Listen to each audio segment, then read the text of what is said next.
News ప్రతి వార్తను మీ ముందుకు తీసుకురావడమే మా లక్ష్యం. పల్లి మండల ప్రజలకు వినాయక చవితి శుభాకాంక్షలు. వినాయక చవితిని సోమవారం రోజు వినాయకుడిని కూర్చోబెట్టుకుంటారు.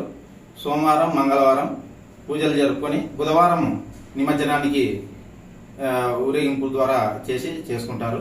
అయితే ముఖ్యంగా ఈ మండపం నిర్వాహకులకు వినాయక కమిటీలకు ముఖ్య సూచనలు ఏంటంటే పోలీస్ ద్వారా వినాయకుని మండపం దగ్గర ఎవరు కానీ ఎలక్ట్రిసిటీ వారి ద్వారా లైన్మెన్ ద్వారా కానీ లేదంటే మీకు లోకల్గా ఎలక్ట్రీషియన్స్ ద్వారా కానీ ఈ కేబుల్స్ అవి లాక్కోవాల్సిందిగా సూచించడమైనది.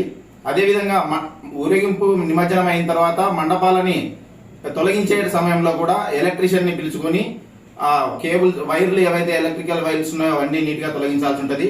ఎందుకంటే వర్షాకాలం, ఇప్పుడు వర్షాలు పడుతున్నాయి కాబట్టి ఎక్కడైనా కానీ డ్యామేజ్ అయ్యి షార్ట్ సర్క్యూట్ అయ్యే అవకాశం ఉంది. గతంలో చాలా ప్రమాదాలు జరిగాయి. దయచేసి ఈ సూచనలు పాటించండి. అదేవిధంగా మండపం వినాయకుడిని కూర్చోబెట్టిన తర్వాత రాత్రి 10 గంటల లోపు ఈ స్పీకర్లు ఇటువంటివి ఏవైనా ఉన్నా కానీ బంద్ చేసుకోండి. 10 గంటల తర్వాత సౌండ్ బంద్ చేయాలి. తర్వాత రాత్రి మండప నిర్వాహకులు ఎవరైనా కానీ మండపం దగ్గర ఖచ్చితంగా మండపం దగ్గరే ఉండాలి. ఈ దీపాలు ఇటువంటివి జాగ్రత్తగా చూసుకోవాలి. వాటి వల్ల జరిగే చిన్న చిన్న ప్రమాదాల వల్ల అవి లేనిపోని అనర్థాలకి దారి తీసే అవకాశం కూడా ఉంటుంది. అదేవిధంగా వినాయకుడిని నిమజ్జనం చేసే సమయంలో ఖచ్చితంగా పిల్లలని మీ వాహనాల్లో ఎక్కించుకోవద్దండి. ఈ వాహనాల్లో తోలే డ్రైవర్లు ఎవరు కూడా మద్యం సేవించకుండా చూసుకోవాల్సిందిగా మండప నిర్వాహకులకి ఈ వినాయక కార్యవర్గానికి సూచించడమైనది.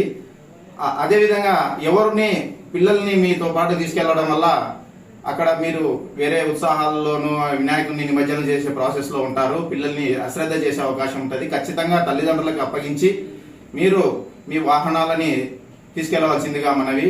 ఎవరు కానీ వినాయకుడి నిమజ్జనం దాకా పిల్లల్ని తీసుకెళ్లకండి దయచేసి. ఎవరు కూడా ఖచ్చితంగా చెప్తున్నాము, డీజేకి సోమందేపల్లి మండలంలో అలో లేదు. డీజే యాజమాన్యానికి కూడా చెప్తున్నాము, డీజే సోమందేపల్లి మండలానికి వస్తే కేసులు పెడతాము, చట్టపరంగా చర్యలు తీసుకుంటాము. వినాయక నిర్వాహకులకు, మండప నిర్వాహకులకు, వినాయక కార్యవర్గానికి, డీజే యాజమాన్యానికి క్షుణ్ణంగా చెప్పడం ఏమంటే డీజే అలో లేదు సోమందేపల్లి మండలంలో. ఈసారి సోమందేపల్లి మండలంలో ఇందాకనే అందరు కార్యవర్గ వాళ్ళతో కూడా మీటింగ్ చేయడం జరిగింది. అందరూ కూడా భక్తి శ్రద్ధలతో సాంప్రదాయ పద్ధతినే పాటిస్తామని అందరూ ముక్తకంఠంతో చెప్పారు. ఈసారి సోమందేపల్లి మండలంలో ఒక కొత్త వరవడి, పాత పద్ధతిలో ఉన్నటువంటి ఏవైతే సాంప్రదాయాలు ఉన్నాయో వాటినే కొనసాగిస్తామని కార్యనిర్వాహకం మొత్తం ముక్తకంఠంతో చెప్పడం జరిగింది. ఈసారి సోమందేపల్లి మండలంలో ఒక మంచి సాంప్రదాయ వరవడితో వినాయక చవితి జరగబోతుంది.